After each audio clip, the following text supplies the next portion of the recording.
Ladies and gentlemen, welcome to the Safety and Risk Success podcast. My name's Christian Harris and I'm the founder of Slip Safety Services. Fundamentally, I believe that proactive safety and risk management powers business performance. In other words, business is a journey of managing risks. My guest today is Ariane Chapelle. She's an author, a speaker, a lecturer and a consultant in the world of operational risk management with a huge wealth of experience, particularly in the financial sector, but she works with other sectors as well. We have a really fascinating conversation. It's a bit more strategic, a bit broader in its scope than perhaps we've covered on previous episodes of the podcast, and that's one of the reasons I really enjoyed it. I learnt a lot and it was really insightful and it made me think a lot too. Bouncing back ideas with such a renowned expert. So I hope you guys get a lot out of the episode too. I'd really recommend looking at some of the resources that Ariane shares, and I'll put some links to those in the show notes, both of the podcast and the YouTube version of this, which will go up as well. Let's crack on with the interview then with Ariane Chapelle. Hope you guys enjoy it.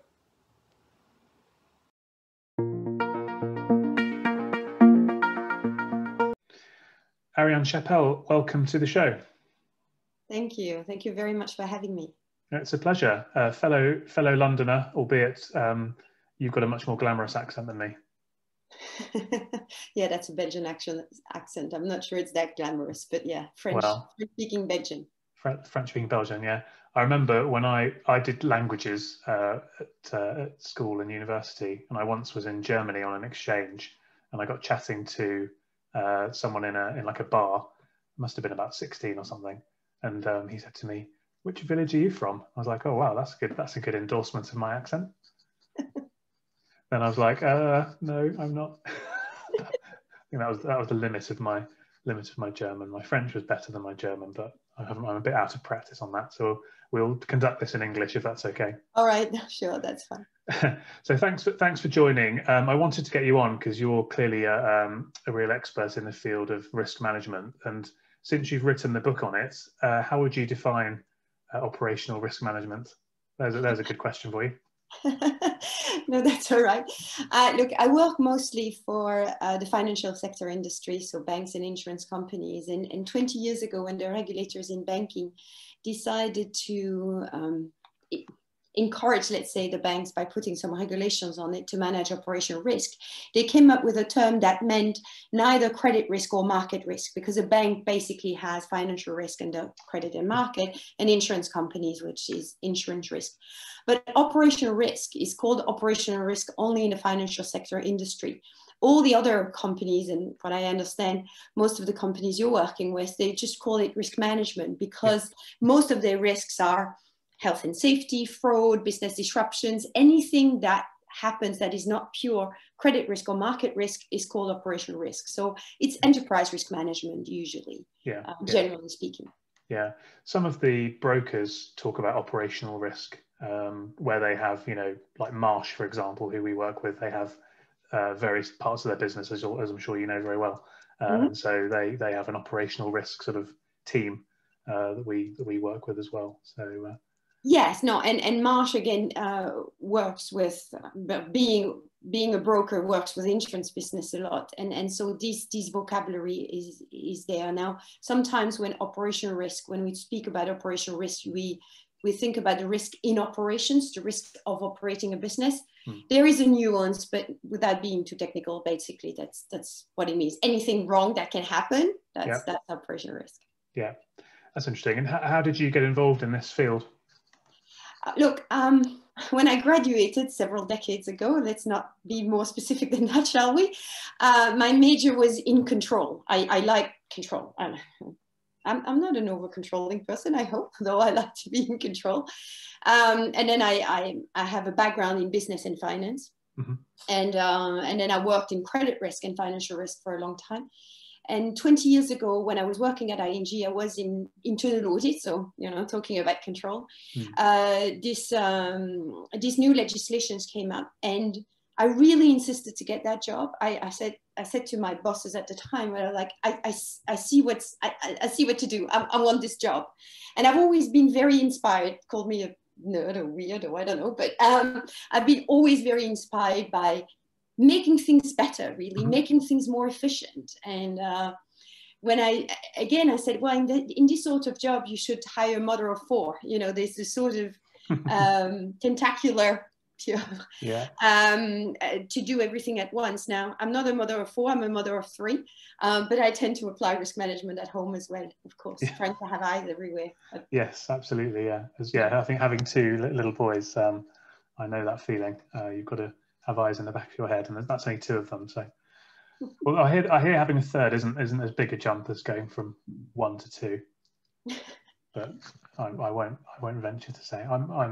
I'm one of three siblings myself, but my parents just about seem to manage. We shall see. And interestingly, you talked about risk from the what might go wrong.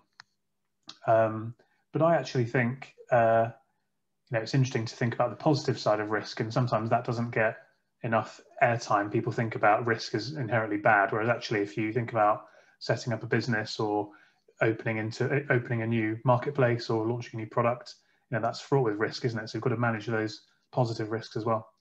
No, absolutely. And thank you for asking, because you might have heard, and I need to publish on it, but I spoke about it in several conferences, and it's actually the last pages of my book.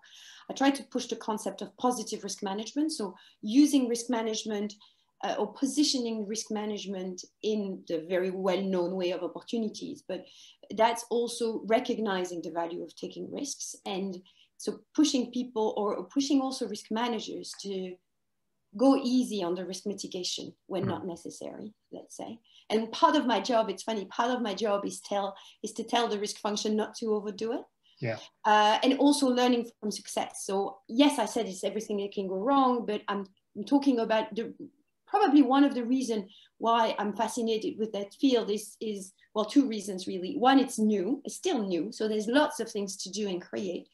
And the other is the thrive for performance and efficiency. I like things to be as good as they could be. Yeah. And risk management can help that, is to fix things to improve. So yes, this link with risk management and performance is very strong in my mind, absolutely. Yeah. I mean, before I got involved in this world, I was in management consultancy. So we were looking at sort of SME size businesses, either advising kind of private equity or banks on whether they should take them over or not, or doing kind of strategy stuff. And what I kind of learned is that sort of business actually as a whole is a journey of managing risks, and actually it's all about looking forward to see like what's coming up over the horizon that might scupper the strategy, and how can we adapt tactically to kind of avoid that, or where's there an opportunity that we can sort of pivot off to the side. So that's one of the reasons that I was drawn into this world, is I'm kind of really passionate about that. Yeah, well, what you say resonates with me particularly, because for many years I've been a solo player. I've been teaching risks and consulting, but just as a one-woman shop. And I finally, under the pressure of demand, also following the book, I decided to increase my firm, to grow my firm. And so now I have 3 branches and two countries of operation, so at least two sort of headquarters, if you want. And so the complexity has been multiplied several times, and I have very much a playground to apply everything I teach. I apply it in my shop as well. So yes, absolutely. Good. And it's all going well so far? Yes. It was just create a branch 6 months before the crisis of the century, but it's all good. Risk management is quite counter-cyclical, so we actually have a lot of demand because the crisis has demonstrated that risk management is not perfect in the world. Yeah, and I think there's out of every crisis comes some opportunity, and every cloud has a silver lining. And of course, this is one of the worst things that's ever happened to the world, but there are some positive things that will come out of it. I think people's attitudes to the environment are going to be much improved because of people have seen the effect of limiting air travel, for example. And I think people will be more attuned to safety and risk. So I think that, you know, that will have some positive impact in the short, medium and long term. In terms of awareness, absolutely. What I hope has an impact, well, at least in the financial industry, but beyond as well. One of the lessons as well in the risk management community is people to realize the importance of scenarios. So these rare events that you think will never happen, once they're at their door, at your door, you realize that maybe preparedness is something you need to think about for the accident strikes. Yeah, it's interesting, isn't it? Because I was listening to a podcast with Julia Graham from AIRMIC. I don't know if you've ever come across her, but she was talking about kind of risk registers and the fact that actually perhaps the old way of looking at a risk register in terms of impact versus probability and multiplying the two is now a bit outdated, because if you look at the pandemic, you know, yes, massive impact, but such a low probability anybody would have ever put on it that nobody ever would have done much to plan. And I look at it from my perspective almost in the inverse, which is in the field of my work. The frequency is just so high, but people don't sort of see the impact as that significant. But actually, the cumulative effect is really quite bad, and it's trying to bridge that gap that I've been working on. Okay, well, there's you pressed the button here by mentioning the multiplications of probability and impact. Well, there is mathematical reasons, but I'll try not to be complex here to explain that you should never do that when you have an example of one, a sample of one. So you cannot do that for yourself. You can do that with an insurers, because when in insurance you have thousands of observations. So on average, you can assess the risk. If it's your own risk, you know, you never half dead, okay, or you never half dead or half pregnant. You have something that came out or not. So even in risk register, you don't want to do that. But from a risk management framework perspective, the risk register and the little risk that you have, the daily inefficiencies, the common causes, etc., in your business is still important. That's the improvement, that's the bottom-up risk. But the tail risk, what can really kill you or really derail your business and your objectives, that's also it's like a separate exercise, but that is particularly important. I wouldn't throw the baby with the bathwater, and I wouldn't get rid of the risk registers, but I would definitely improve that. With my firm, we do a lot of RCSA programs, and I'm in the middle of coaching a team in a public institutions on their risk assessment. And a lot of people confuse risk with lack of controls, or the risk of not having the procedure, or the risk of not following the procedure. That's not a risk. That's improper governance. Yeah. And you know, separating what you can control and what you can improve versus the randomness of life is important to improve the effectiveness of your risk management. Yeah. No, that's very true. That's very interesting point of view. And what about kind of, I suppose the other thing that people maybe struggle with is quantification of risk, because something like your reputation, for example, is everybody understands that that's a massive thing that we need to protect and safeguard, but kind of quantifying that is potentially quite difficult. I don't know if it's difficult or if it requires reflection. That's probably one of the definition of the difficulty. You probably know that I teach operational risk measurement at UCL, and I like quantification in general.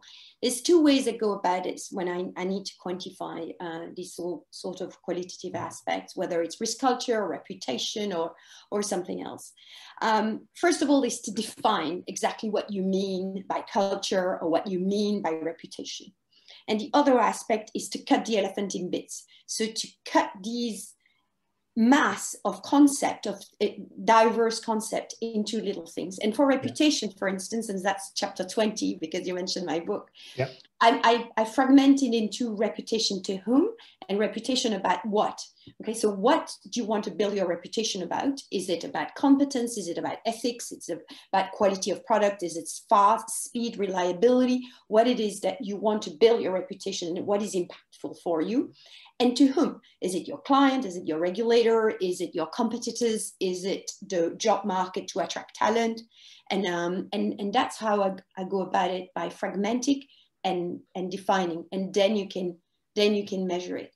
One little things about reputation that I read from the Reputation Institute, so for those of you who are interested in reading more on this, is that one of the biggest impact of reputation damage of a firm is the capacity to attract talent, the capacity to recruit talented people in the market. Yeah. And when we know how important having good quality people in your firm it is for big performance, this is an effect that, in my observation, is vastly underestimated in the market. Mm-hmm. Yeah, I definitely agree with that. I mean, it's all about getting the right team together, isn't it? I think we're being joined by my cat here. I like that. Yeah, I fully agree with that. And also I like, slicing it up. I think I often use the analogy, not about risk, but that's an interesting way of thinking about it, but about, any sort of business objective, or any objective really. If you have a big, hairy, audacious goal, you need to chop it up into manageable steps, don't you? Because otherwise you just can't see how you can get there. Whereas, if it's okay, I want to walk from here to Kazakhstan, well, that's big. But actually, if you say, well, I want to walk from London to Dover, okay, I can sort of see how I can do that. Absolutely. And you were talking about the different objectives, and I was talking about also risk culture. And there's an interesting book in change management called Influence, or The Power to Change Anything.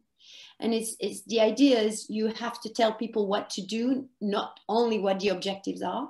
So if you say to people, you need to run a safer business, or escalate your risks, or, report operational incidents, people are like, okay. But if you don't teach them concretely what it is and what are the steps and how to recognize these alerts and incidents, you're not going to achieve what you wanted to reach. So I like, and being a teacher for so many years, 30 actually, I like providing guidance and giving feedback and see the progress in this. And now a word from our sponsors. Hi guys, sorry to interrupt the flow of the show, but I wanted to give a very quick plug for our sponsor, which actually is me and my business, Slip Safety Services. As you'll have gathered from tuning in, we're passionate about three things: slip safety, cleanliness, and hygiene. If any of those topics float your boat and you'd like to learn more about what we do, the outcomes we help to generate for our clients, and how it all really works, then please visit our website, slipsafety.co.uk/start. There you'll find a raft of information, from articles to videos to white papers to self-help tools, and you can start to delve deep into the rabbit hole of the world that we populate, which is all about making the world a cleaner, safer, more hygienic place. Cheers.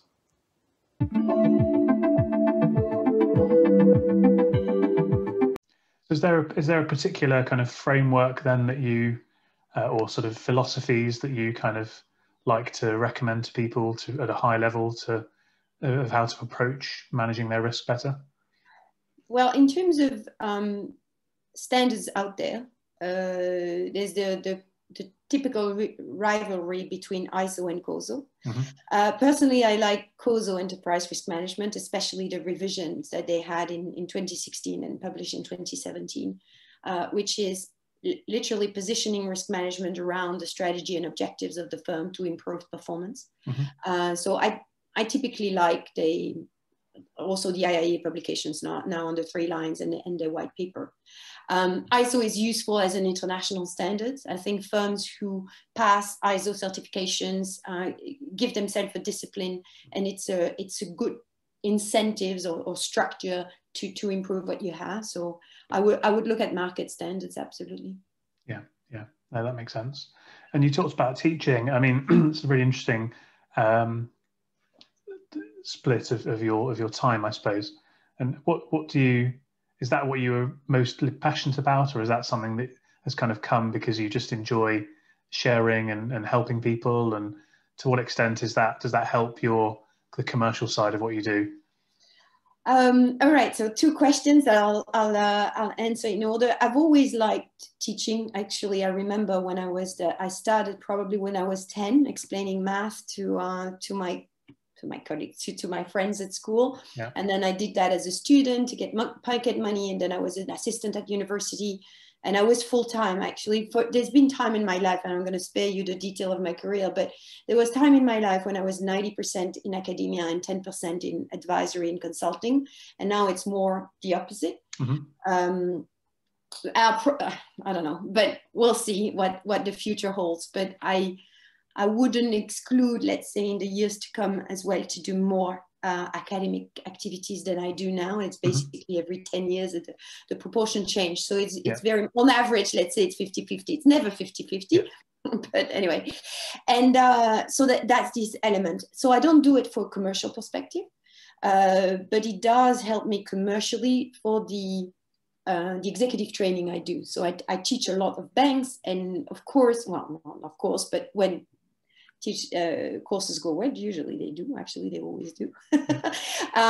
People say, well, you know, can you come and help us? It's a good way to demonstrate knowledge, I suppose, hopefully demonstrate competence too. And that's how I started publishing in operational risk, because very early on, 15 years ago, 12 years ago, I realized that I was wondering how to differentiate myself to the sea of consultant they are. And publishing was one way to do it. And as a background and academic career, I'm used to write. It's less effortful for me, I guess, from other people in my observations. And so I had the columns on RiskNet and then the book. Yeah.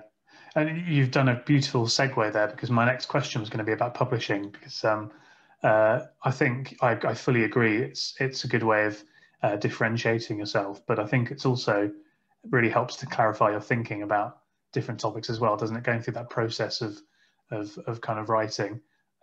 So what would you say are the main takeaways you've had from doing the publishing work? Has it been increasing visibility, or sort of learning more and developing your ideas, or kind of anything else? Well, on this last point, there's a quote from Richard Feynman, a physicist, that says, if you can't explain something in simple terms, you can't understand it.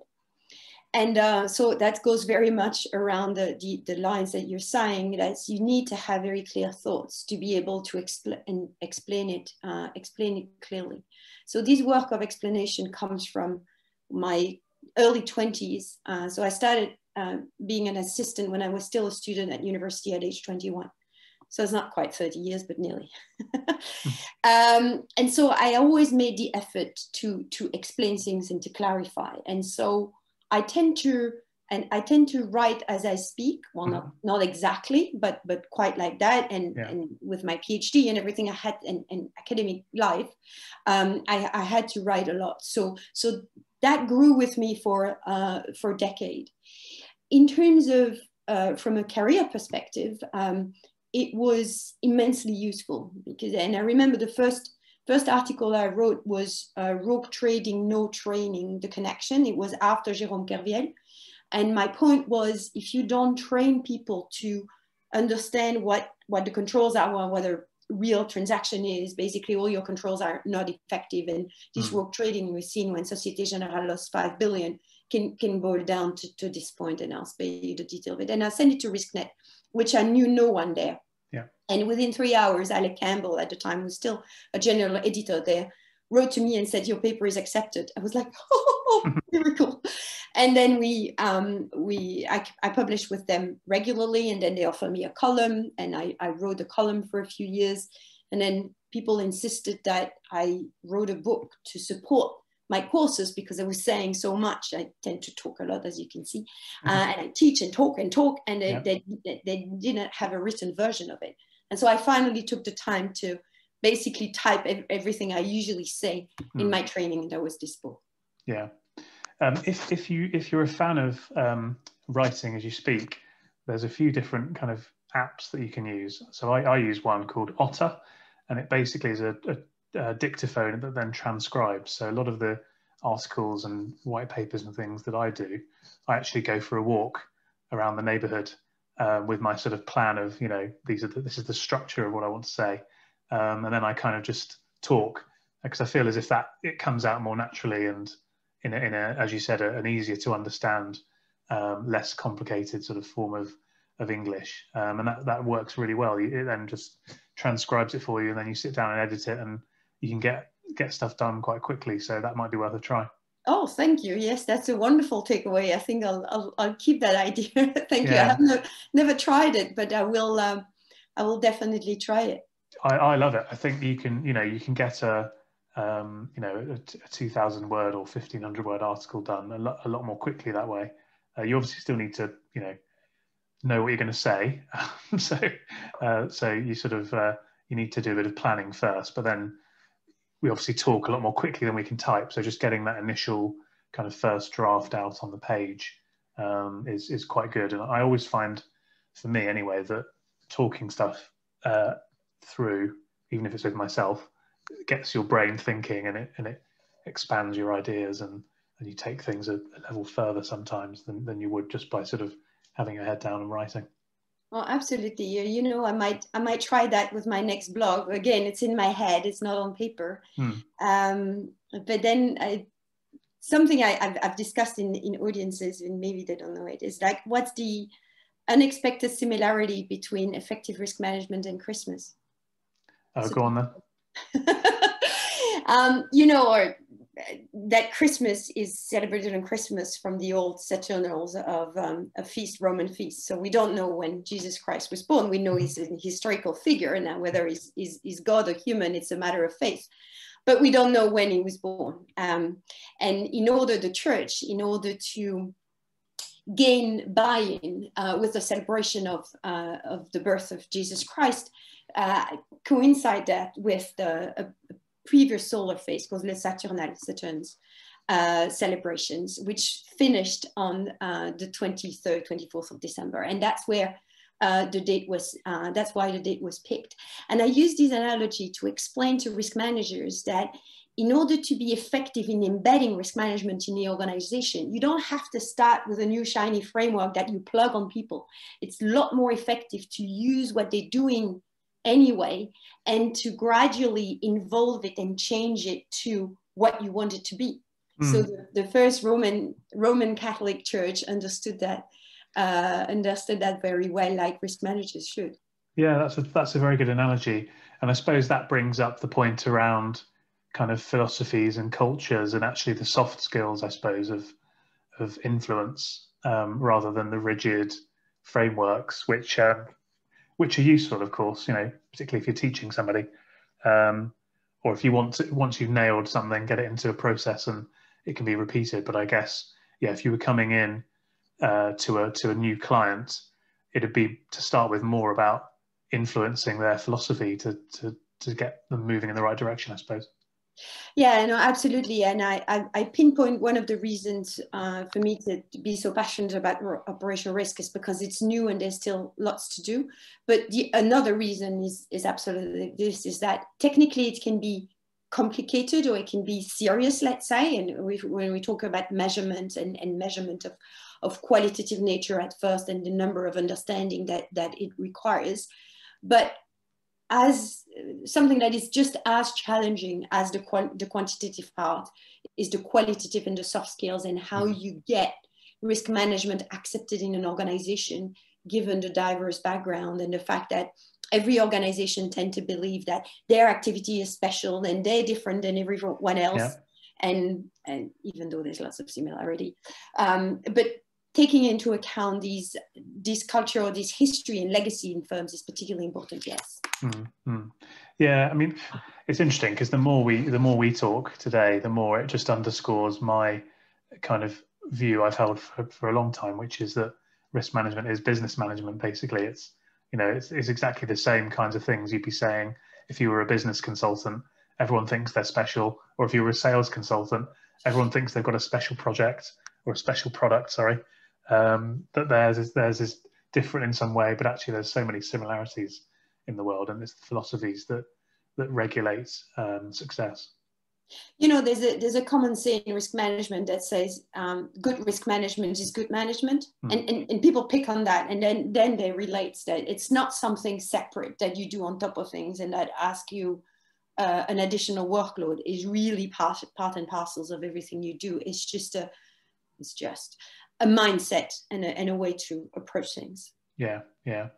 So in terms of the audience of this then, which tends to be kind of corporates, more, I suppose, safety safety and risk management, but probably with more of a bias on safety, and a few kind of insurance people and things like that as well.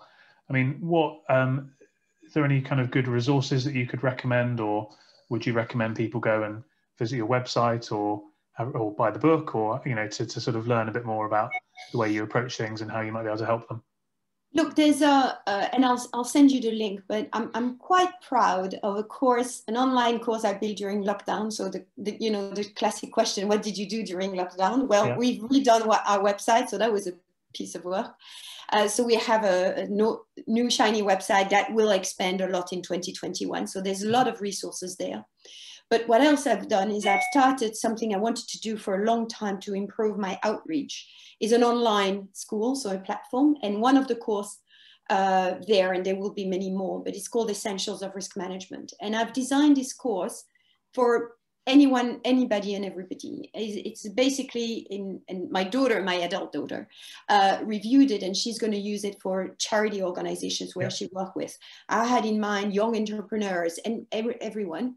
So it's 4 short modules on the different parts of the framework on risk identification, assessment, monitoring, and the value of risk management.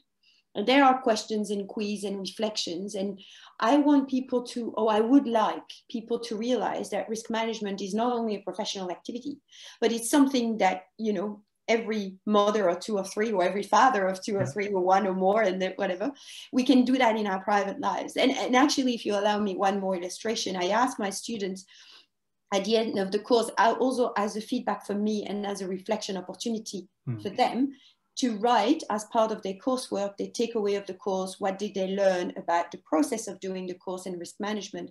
And I've just received it because their final evaluation is on Friday.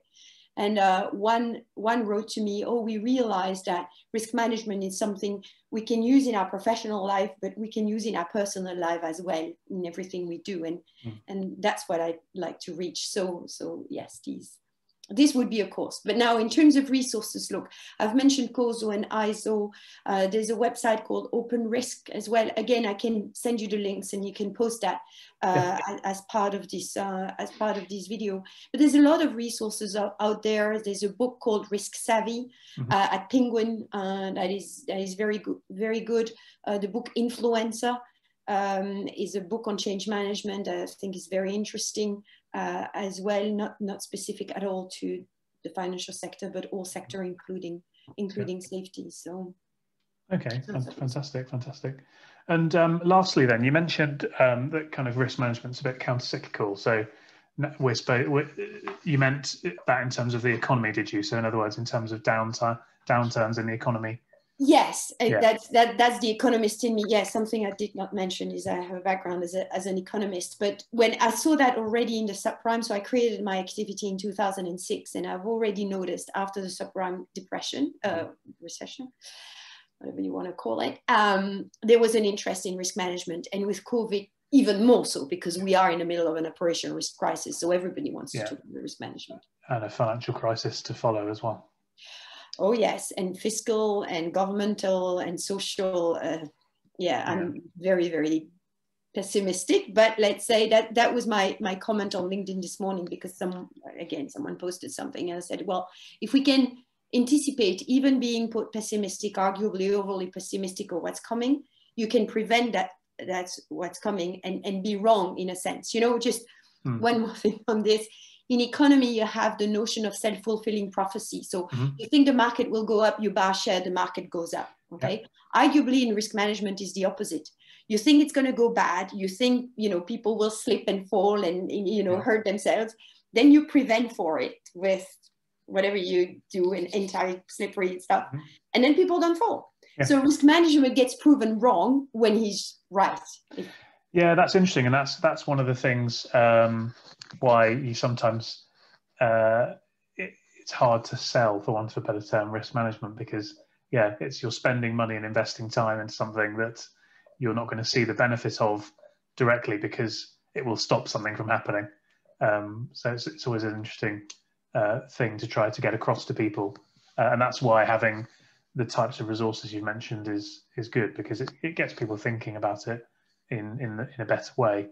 I think that of course, it's been horrendous, the pandemic, but one of the few bright lights coming out of it is that people, I think, are putting more focus on safety and risk. So I think that will, be a good thing, as well as benefits to the environment and things like that going forward. No, absolutely. I mean, the only sad positive objective, it's highlighted what happens when risk management is not there or is not good. And it's interesting what you're saying about the fact that people don't feel like they can measure the benefits of risk management, and proving what you've avoided is difficult. But you can also compare yourself. So if I'm thinking of the companies you help, for instance, well, you can compare themselves to their peers in terms of slips and falls, just to mention this, but it can be generalized to other operational risk events. So I always encourage risk managers I work with to force themselves to measure the value of what they're doing. That's what I call build a business case for operational risk. Yeah, and that's going to be something that I think is a little bit hidden still. People haven't quite cottoned onto it. Is another cycle, which is the insurance cycle, and it's going into a hard market, or it's in a hard market in many lines already. And I think the more risk managers can prove and evidence that collection of data, the more they're going to be able to mitigate the risk of their premiums kind of just skyrocketing in the next year to 2 years. So I think, there's all sorts of, it's going to help them to run their business better. It's going to help them to avoid issues. It's going to help them to mitigate rises in their insurance. There's all these benefits if you're looking at this properly that doing this activity well will bring. Yeah, and going back to measurability, using definitions, you can define, and it is a discipline that risk managers should force themselves to, really, is to define what their mandate and objectives are. Okay, mandate and commitment, ISO said, and the international standards for risk management, ISO 31000. So what's their mandate and commitment? What's their objectives? And then you have measurability of what it is that you've done. And all the effect of better decision making. The general say is that risk management is there to improve decision making. Yeah. What about your selection of projects, the selection of businesses, if you have to acquire businesses, going back to your previous examples, the selections of equipment you use, the selections of people you hire, and how did you improve your decision making? There is ways to measure risk management if you decide on your objectives first, of course. Yes. What gets measured gets managed. What gets managed gets measured. The self-fulfilling prophecy, a bit like the stock market, as you said. If confidence is there, the price goes up, and if confidence is not there, the price goes down. Interesting stuff. Great. Well, thanks very much for your time. Really, really insightful, really valuable stuff. So thank you for that. Best place to go then for people is your website. Do you want to just give us the address? Yes, www.chapelleconsulting.com. So Chapelle, my last name, consulting, one word, .com. And my email address, I'm very old fashioned. You can send me an email, Ariane, so my first name, @chapelleconsulting.com. Perfect. And you're active on LinkedIn as well, which is my platform of choice. So this will be promoted quite hard on LinkedIn, so people can find you on LinkedIn as well. Absolutely. Thank you very much. And I'll reshare it as well to my many thousand followers, which I'm very happy with. Great. Well, thanks very much and have a good rest of the day. You too. Thank you. Bye.